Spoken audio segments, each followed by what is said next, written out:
9h24, c'est la suite du petit déjeuner de l'actu. Avec un livre ce matin, et Pierre Bentata est avec nous. Bonjour, bienvenue. Vous êtes professeur d'économie et conférencier. Ce livre aux éditions de l'Observatoire de l'esprit de servitude au XXIe siècle. Et vos appels, comme tous les matins, 0826 300 300. Oui, alors c'est particulièrement intéressant parce que c'est un essai sur la liberté individuelle. Oui. Grosso modo, c'est ça. Si je résume, c'est la liberté individuelle qui nous a quittés, en quelque sorte, ou qui... Pourquoi ça vient d'où, ça ? C'est tout l'enjeu du livre. J'essaye de trouver, de retracer dans l'histoire un peu quelles peuvent être les causes. J'en trouve globalement trois. Il y a une cause qui est liée en fait à la richesse et au développement des technologies qui nous permettent de mieux maîtriser les risques, et qui nous ont rendus tellement peureux finalement d'une certaine façon que on essaye d'abandonner notre liberté pour avoir davantage de gages d'être assurés et protégés par un tiers qui est l'État. Nous sommes devenus des peureux.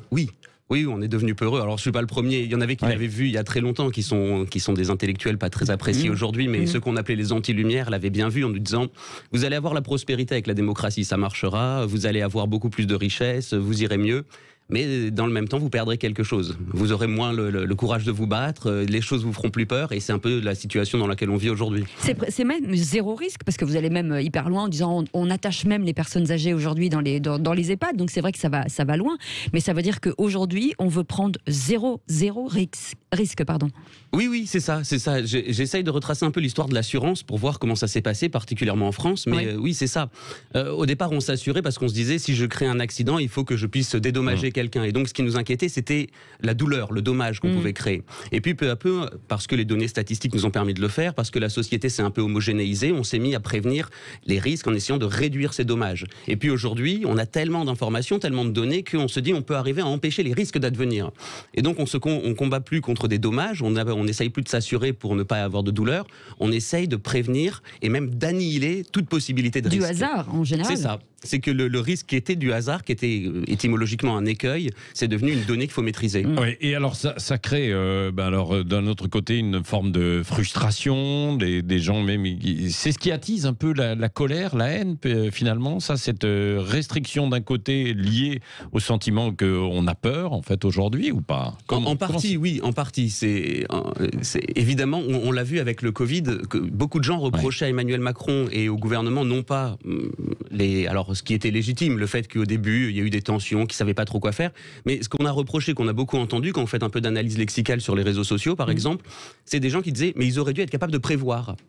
Et donc c'est vraiment ça, c'est quelque chose qui est un aléa, un phénomène. Alors l'avenir nous dira comment ça a démarré, mais de toute façon, un virus, qu'est-ce que vous voulez qu'un homme politique puisse faire ? Il ne pouvait pas prévoir que ça allait tomber maintenant. Quel allait être le virus exactement ? Ce que nous disait Jean-Paul tout à l'heure, un auditeur qui parlait justement du Covid, etc., il disait, les élites qui sont normalement bien formées doivent aussi anticiper un certain nombre de choses et réagir au plus vite, quoi, non ? Et alors c'est là pour moi la deuxième cause de la servitude qui est plus profonde, c'est que on a tendance à avoir une vision fantasmée de nos hommes politiques.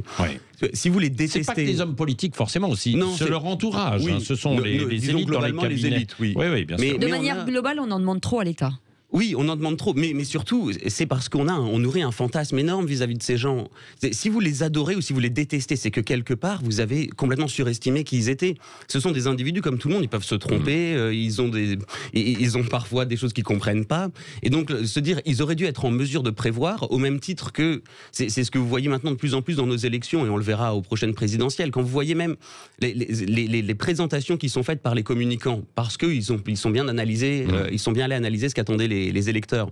Et vous avez des choses du genre comment je vais changer votre vie, mais parce que c'est ça qui est attendu. Les élites doivent être capables d'assurer mon bien-être, mon bonheur permanent. Or, ça c'est pas possible. Mais c'est ce qu'ils disent un peu, généralement en campagne électorale, on va changer votre vie, donc forcément ils le prennent pour argent comptant. Oui, alors il y a deux façons de le voir. Chez mes amis économistes très cyniques, dans l'école du Public Choice, qui est une excellente école pour analyser les décisions politiques, justement, ils considèrent que les hommes politiques sont cyniques et c'est ce qu'ils font. Moi, l'argument que j'ai, c'est de dire oui, mais c'est pas suffisant parce que cette offre, elle répond à une demande. Si ça nous faisait rire quand on a un tract avec écrit comment Mélenchon va changer ma vie, il le ferait plus. Or, c'est pas ça qui se passe. Et on le voit très bien avec on le voit lorsqu'on regarde l'articulation de nos trois derniers présidents. Vous avez un hyper super président d'abord, et puis on est très déçus parce qu'il a fait exactement ce qu'il nous disait. Il va essayer d'être partout au four et au moulin. Nicolas Sarkozy à l'époque. Nicolas Sarkozy. Ouais, il est détesté pour la raison pour laquelle il est élu. Ouais. François Hollande arrive après, il nous dit je suis le président normal. Les gens sont rassurés. Et puis finalement, on vous dit c'est un flambi parce qu'il est normal.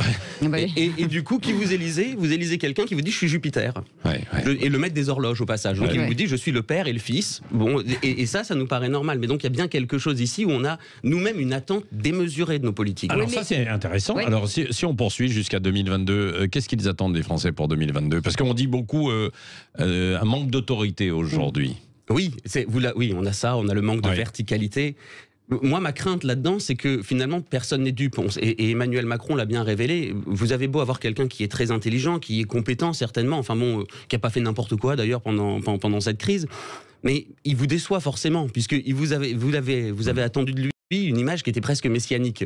Et donc, comme tous nos hommes politiques sont condamnés à vivre comme ça, ils sont au départ des sortes de messies et puis finissent par être les boucs émissaires. Et personne n'est dupe. On comprend bien que c'est de notre faute, c'est parce qu'on en attend trop. Alors moi, ce qui m'inquiète là-dedans, c'est que une fois que vous êtes passé, que vous avez eu ces 3 présidents et que vous avez eu la figure du super président ultime et que là aussi vous êtes encore déçu, vous comprenez que le problème, c'est que votre attente démesurée, elle est vis-à-vis de l'État et que c'est celui qui l'incarne qui est pas bon. Et si vous voulez détruire l'incarnation, ça veut dire que vous voulez fondre le peuple dans le politique. Et peut-être le peuple providentiel. On verra exactement, c'est ce qu'on entend aujourd'hui, le peuple providentiel. Dans quelques instants, à la suite du petit déjeuner avec vous, Pierre Bentata, professeur d'économie et conférencier de l'esprit de servitude au XXIe siècle aux éditions de l'Observatoire. Passionnant, vous appelle en tout cas, ce que vous venez de dire. 0826 300 300 vous attend au standard si vous avez des questions à poser à Pierre Bentata. À tout de suite. 9h33, Pierre Bentata est avec nous, de l'esprit de servitude au XXIe siècle, aux éditions de l'Observatoire. Je voulais vous demander juste avant la pub, est-ce que le peuple providentiel doit remplacer l'homme providentiel? Et c'est ce que demandent aujourd'hui les populistes de droite et de gauche. Oui, de droite, de gauche, et pour paraphraser Michel Onfray, qui est celui qui essaye de redorer l'image du populisme, et d'ailleurs, il faut arriver à avoir un peuple qui remplace l'homme providentiel. Pour moi, c'est le pire possible dans un système démocratique, parce que ça veut dire que vous considérez qu'en fait le peuple va être capable de se maîtriser lui-même, mais vous n'avez pas abandonné l'idée d'un État qui est tout-puissant. Donc c'est simplement le peuple qui va être capable de se saisir, de s'auto-saisir pour rendre les gens heureux. Mais ça marchera jamais. Chaque fois qu'on a essayé de mettre en place un peuple qui dirige, c'est jamais un peuple qui dirige, par définition. Et puis surtout, on n'arrête pas de parler du populisme et du coup de la grandeur du populisme. Si on regarde ce que nous dit Carl Schmitt dessus, qui est vraiment le grand théoricien du populisme, c'est Carl Schmitt, c'est vraiment au-delà même de ces idées nazies, mais sur le populisme même, il vous dit, c'est simple, c'est en fait 2 espèces de masses informes, l'État et le peuple, qui doivent fusionner. Ce qui veut dire que toutes les têtes qui dépassent, tous les avis qui sont divergents, tout ça doit disparaître. C'est la mort de l'individu. Alors moi qui suis vraiment libéral et qui suis en faveur de la protection des individus, je trouve ça terrifiant. Mais on comprend quand même cette volonté en fait du peuple qui se dit, on nous dirige pas comme on voudrait que des choses changent, aillent un peu dans notre faveur. Le mouvement des Gilets jaunes, c'était ça, et ça partait en fait à la base de bons sentiments, sans doute de bons réflexes, quoi. Est-ce que vraiment on ne peut pas y arriver, pas y parvenir? Moi, sur les Gilets jaunes, j'avais au départ une sympathie énorme. J'étais très enthousiaste de voir ça. Et quand j'ai vu la façon, en fait, dont les choses tournaient, et que d'un mouvement qui nous dit laissez-nous tranquilles, vous en faites trop pour nous, vous le faites mal, on finit par avoir des cahiers de doléances, des listes interminables de récriminations, de lois, de revendications, avec toujours plus d'impôts, plus d'interventions, plus de régulations sur les autres et pas sur nous.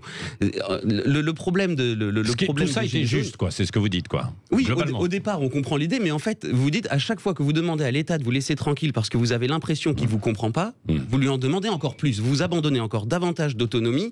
Et ce que vous voulez, en fait, c'est pas moins d'État, c'est plus d'État. C'est toujours davantage, de manière à vous oublier complètement et en espérant que quelqu'un d'autre réalise votre bonheur. Ça veut dire quoi, on veut être encore plus assisté, c'est ça? Oui, pour moi, c'était vraiment. C'est pour ça que j'avais appelé ça dans le livre de la désobéissance servile, parce que en fait vous désobéissez, vous allez casser des choses, mais pour démontrer que oui, vous êtes là, vous avez besoin qu'on vous aide encore, vous en voulez plus, alors que c'est justement ce trop plein d'interventions qui vous empêche de vivre correctement.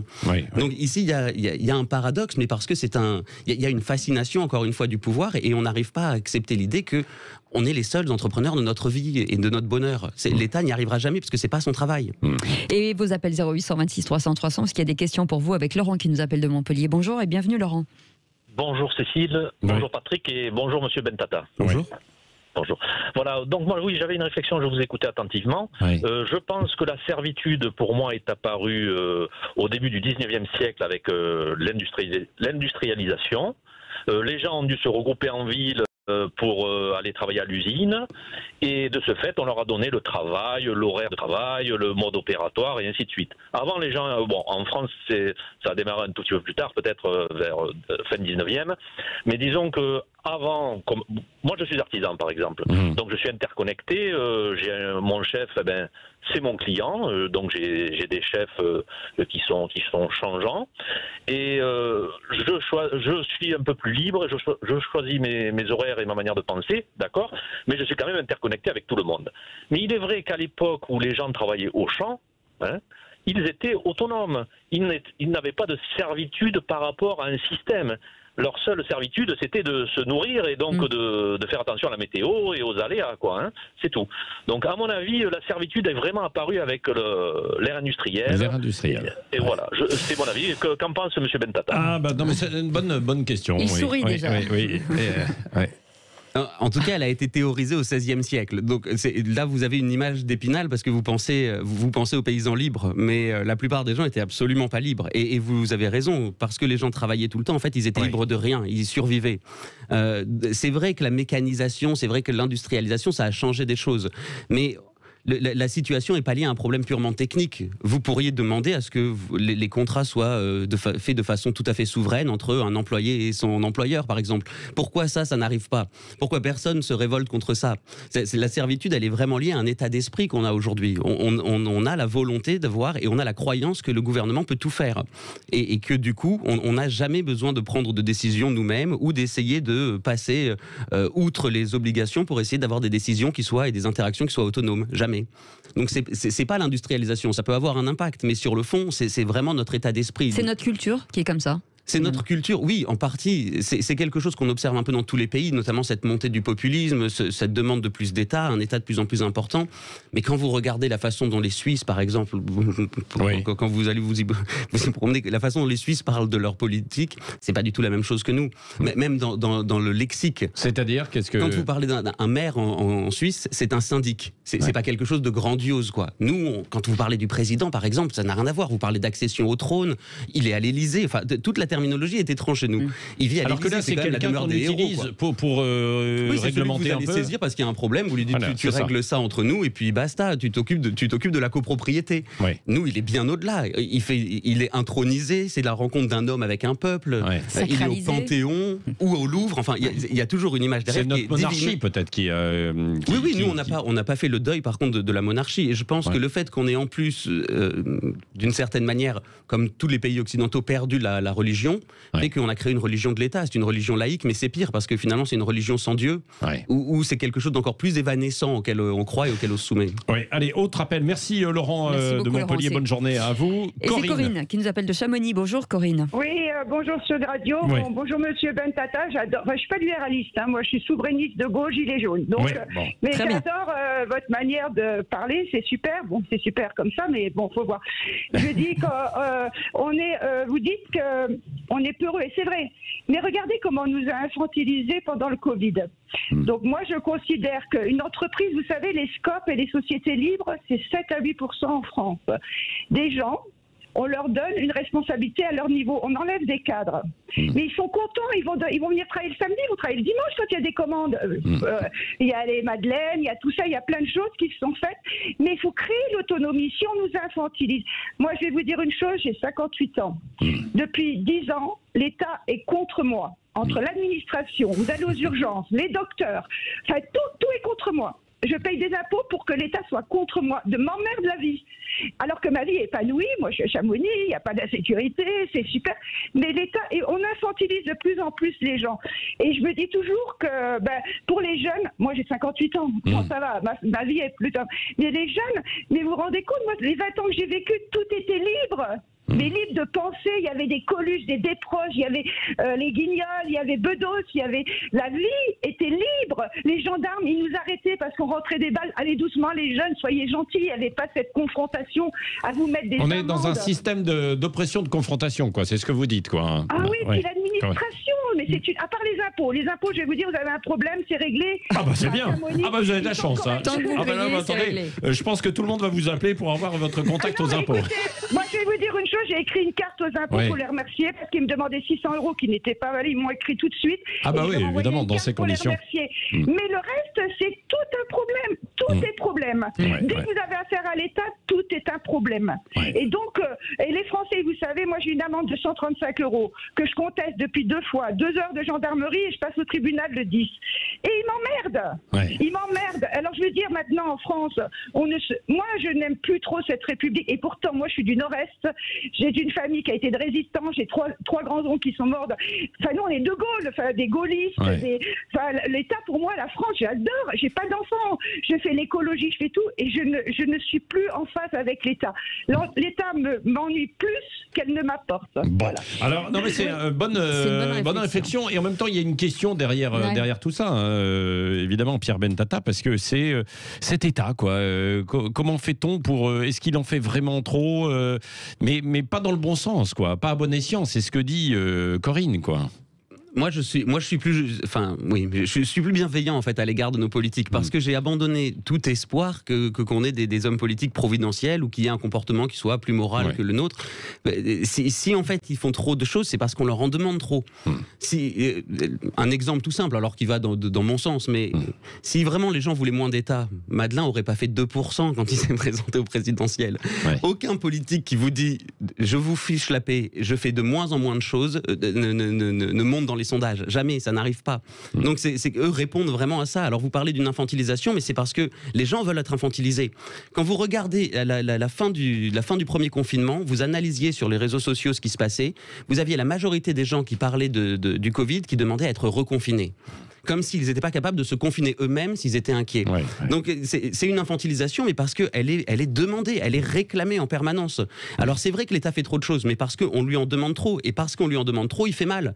Comment vous voulez avoir assez d'argent pour la retraite, assez d'argent pour la santé, assez d'argent pour l'écologie, assez d'argent pour les frontières? Si vous demandez tout en même temps, il n'y aura jamais assez de moyens. C'est pas possible. Donc on sera toujours déçus. Mais mon avis, c'est un piège dont on est bien conscient et qui nous arrange, parce que ça nous évite d'agir nous-mêmes. En tout cas, bonne réflexion, bonne démonstration dans votre livre, Pierre Bentata, de l'esprit de servitude au XXIe siècle. C'est aux éditions de l'Observatoire. Merci d'être venu ce matin dialoguer avec les auditeurs et puis intéresser les autres et passionnés, parce qu'évidemment, c'était un discours passionnant sur votre démonstration.